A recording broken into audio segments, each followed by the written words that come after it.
Even though the prettiest girl in my class, Phoebe Jones, bombed her college entrance exams, she claimed she had gotten into the prestigious Pemberton University and was just waiting for orientation day. She even guaranteed she could get the whole class in too. Everyone erupted in cheers, put her up on the class podium, and lined up to hand over their applications. Something did not sit right with me, so I asked a few questions. Her exclusive enrollment channel turned out to just be an AI chatbot called Babbel. Babbel had promised her it had reserved exclusive spots at Pemberton and guaranteed she would be registered by the start of the term. I tried to warn everyone that it was just an AI telling her what she wanted to hear, but my childhood friend was the first to jump to her defense. Marin, how could you think that about Phoebe? She's doing this for the whole class. What's your problem? My best friend added, Marin, AI is the way of the future. You can't just dismiss it because you don't get it. That was all it took to turn the whole class against me. They pushed me around until I tumbled down the stairs, cracked my head open, and died on the spot. When I opened my eyes, I was back at the moment Phoebe announced she had gotten into Pemberton. I could not save people who were hell-bent on their own destruction, so this time, I wished them nothing but the best. The splitting pain in the back of my skull still seemed to linger at every nerve ending. I snapped my eyes open and gasped for air. The classroom was drowning in cheers. Phoebe, that's insane! You barely passed your exams and still got into Pemberton? You're literally our savior. Only the prettiest girl in class could have such an exclusive insider connection like that. Please, please, please take me with you. I want to get into Pemberton too. I sat drenched in cold sweat, staring at the scene unfolding before me. Familiar, yet completely absurd. Phoebe Jones, a girl who could not even solve a quadratic equation on her best day, held up her brand new iPhone from the classroom podium with a look of smug triumph plastered across her face. On the screen was an AI chatbot interface. I had returned to the past, 2 hours before my death. Line up, everyone, one at a time. Phoebe basked in the adoration, her voice dripping with sweetness. I paid top dollar to unlock Babbel's premium tier. It already guaranteed me that all you have to do is send it your ID number, and it'll lock in an exclusive enrollment spot at Pemberton for you. A handful of students who actually had decent grades held onto a shred of sense and spoke up cautiously. Phoebe, is an AI really reliable? What if it doesn't go through? These are our real exams we're talking about. My childhood friend Gavin Holt jumped in like a guard dog, let off its leash the moment someone dared question the girl he worshipped. What do you people know? It's literally called artificial intelligence. It's the way of the future. Phoebe's being generous enough to share something this valuable with all of you, yet you have the nerve to doubt her? Phoebe's eyes reddened with a wounded look, and she tapped her phone with a pout. Fine, if you don't believe me, I'll just ask Babbel myself. Babbel replied within seconds, a wall of text filling the screen. Phoebe hit the text-to-speech button, and a robotic female voice echoed through the silent classroom. Dear user, please rest assured, this system has gained full access to Pemberton University's internal admissions network. Should you fail to enroll as scheduled, our company will compensate you $5 million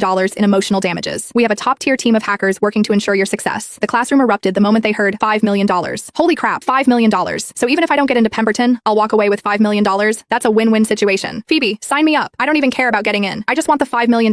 Exactly. Even if I don't get in, $5 million would have me set for life. Looking at the frenzy that had consumed my classmates, all I felt was the absurdity of it all. Babbel had merely generated a meaningless block of text, yet an entire class of high school seniors believed it wholeheartedly. When the excitement hit its peak, Gavin jumped onto the podium. Eager to show off in front of Phoebe, he shouted out a suggestion so reckless that it bordered on deranged. Listen up, since Phoebe's already used AI to lock in our spots at Pemberton, that official government application portal is completely useless to us now. So to prove we trust Phoebe, and to celebrate the fact that our entire class is about to walk through Pemberton's gates together, I say we do this. Every single one of us will change our